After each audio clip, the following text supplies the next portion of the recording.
nagsisimula na naman. Magandang umaga, kaibigan.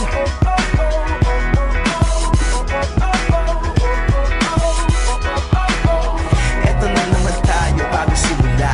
Huminga ng malalim, alisin ang kaba. Tapos na ang kahapon, pwede na yan itapon. Huwag lang ang mga araw, dapat yan ibaon. Katulong sa panibagong hamon. May paparating na bagong araw. Pwede kang lamunin o pwede mong sabayan. Yung araw na kahapon, pwede kanyang gabayan. Kung ako sa'yo, tumayo ka na dyan. Huwag ka na magpahuli, kami ay sundan patungo sa